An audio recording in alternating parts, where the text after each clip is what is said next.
Right, we're here out at the Tokoroa Airfield and I'm doing a bit of filming today of a new aeroplane. Has this been flown before, Bruce? Yeah, many times. Okay. Only about my third time out with it. Now Bruce put out a call yesterday for an observer and someone to do some filming, and within 12 hours of his video going out I have put my hand up to come and help.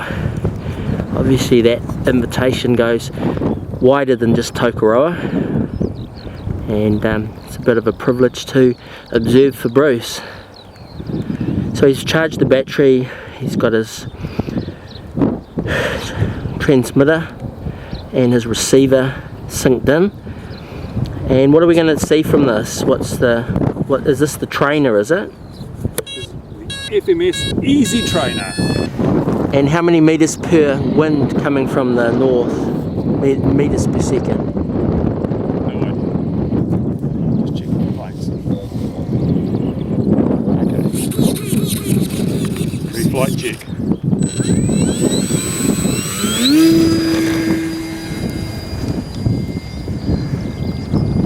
It's a bit bumpy up there, I think.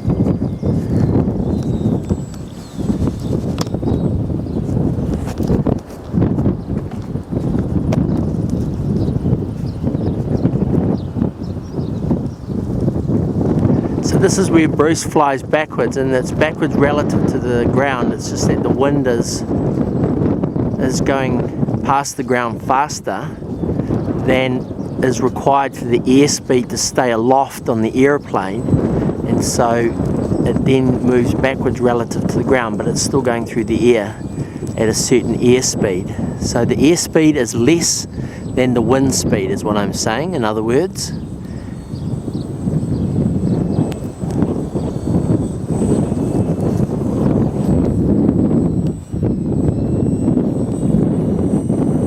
So you got a t-shirt on, Bruce. Is that t-shirt something someone has sent to you?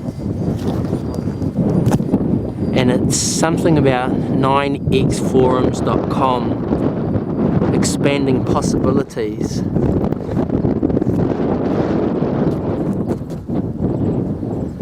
So we just did a bit of a barrel dive. Was there a technical term for what you just did then?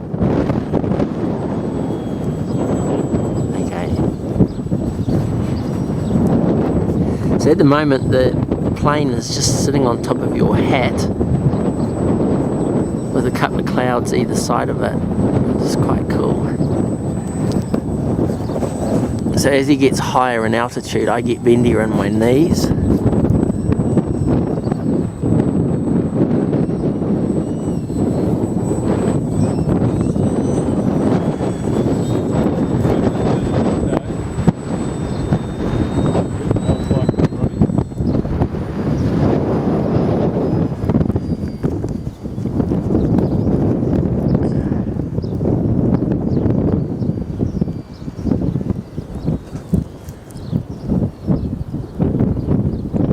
Now I think from the video I last saw that this plane's worth $150 US, about 225 New Zealand dollars. It's excluding a battery and excluding a receiver. Thank you very much, Bruce, I enjoyed doing that. It's brilliant, mate.